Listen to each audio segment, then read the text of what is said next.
Estamos de volta com um lembrete aos motoristas. É que voltou a ser permitido trafegar pela Marginal Botafogo a 80 km por hora. Mas nos trechos em obras ainda só é permitido trafegar a 30 km. As placas com o limite de 80 km por hora voltaram para o cenário da Marginal Botafogo. A velocidade máxima tinha sido reduzida durante as obras de recuperação da via, que ficou danificada no período chuvoso. Mas o motorista deve ficar atento. Nos pontos que ainda estão em obra, o limite continua sendo 30 km por hora. De acordo com a Secretaria Municipal de Infraestrutura e Serviços Públicos, os reparos de emergência na Marginal Botafogo vão ser finalizados em setembro. Agora é hora da previsão do tempo. Confira no mapa como vai ficar o clima amanhã em todo o estado.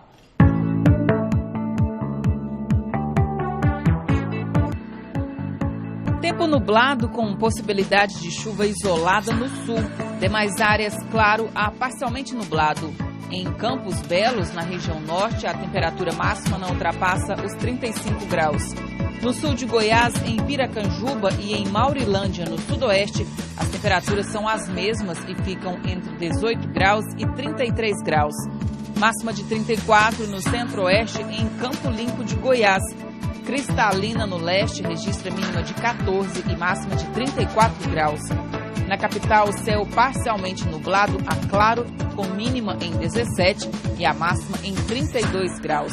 A umidade relativa do ar fica entre 85% e 25%.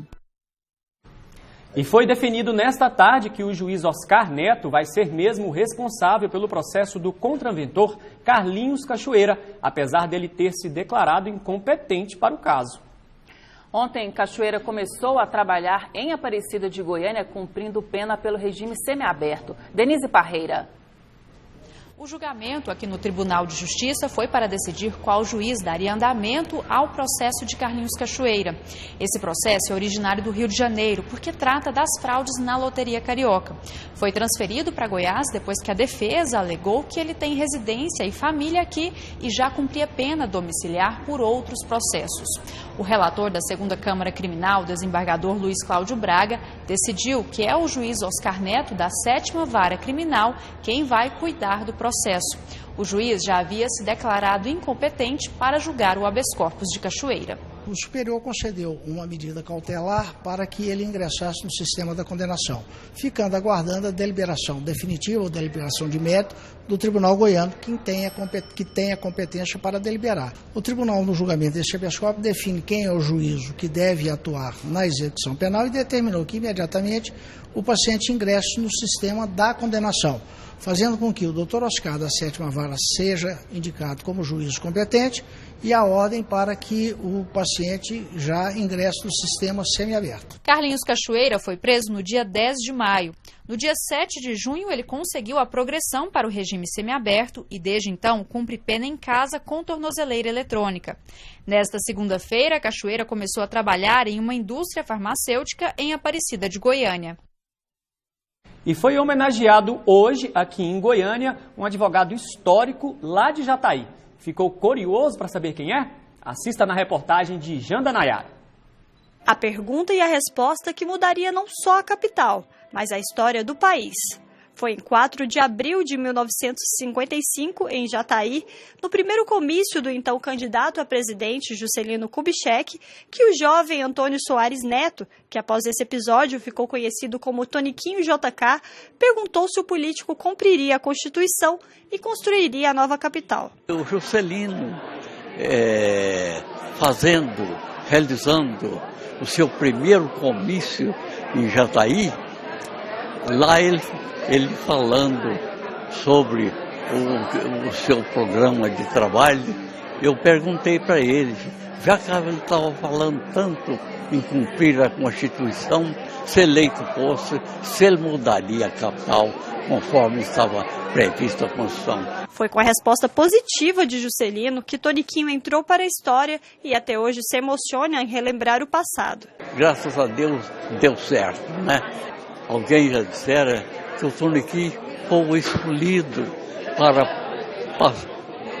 passar por esse momento histórico da vida política e social do nosso país.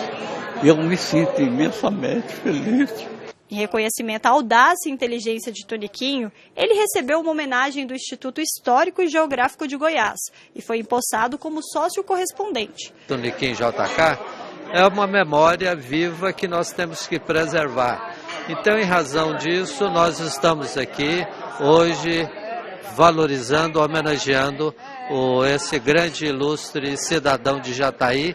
E o Instituto Histórico procurou, então, entrar em contato com ele e com a família para homenageá-lo como nosso sócio correspondente. Durante a homenagem, aconteceu a pré-estreia do documentário A Pergunta que Mudou a História do Brasil, do jornalista e cineasta Edson Luiz Almeida. Recentemente eu descobri, felizmente, para muita alegria minha, que seu Toniquinho estava morando em Goiânia, está hoje com 92 anos de idade, com plena saúde, e tive então essa oportunidade de fazer esse documentário registrando um dos momentos mais importantes da história do Brasil, que é o comício de 4 de abril de 1955 em Jataí.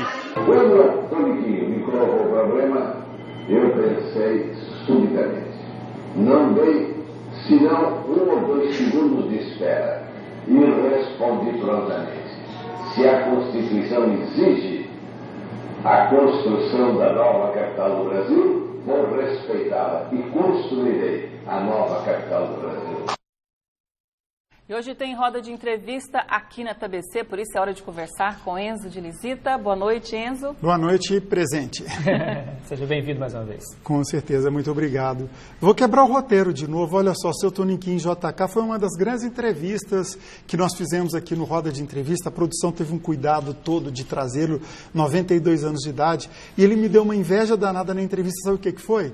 Ele leu um documento que o Juscelino mandou para ele, já é motivo para dar inveja, né? Uhum. Sem óculos. Eu falei, nossa senhora, nessa idade.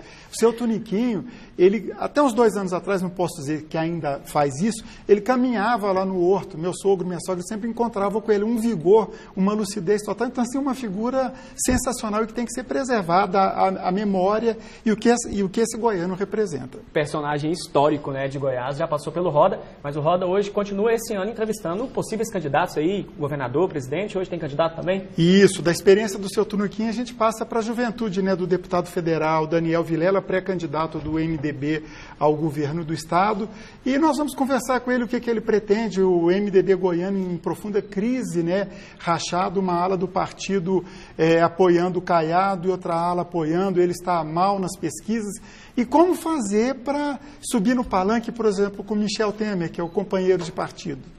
São perguntas interessantes. Será que a candidatura do também goiano Henrique Meireles à presidência da República decola?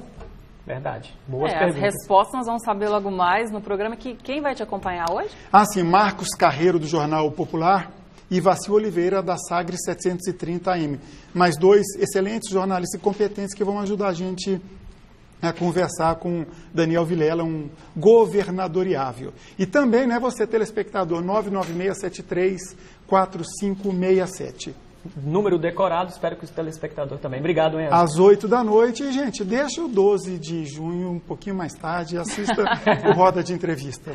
Gente, obrigadão. Bom programa. Tchau, tchau. E a gente vai para mais um intervalo e a seguir você confere. Procon intensifica fiscalização em distribuidoras de bebidas aqui na capital por causa da Copa do Mundo. Incêndio destrói parte de uma casa abandonada no centro de Goiânia. Agora 6 horas e 48 minutos, a gente volta já.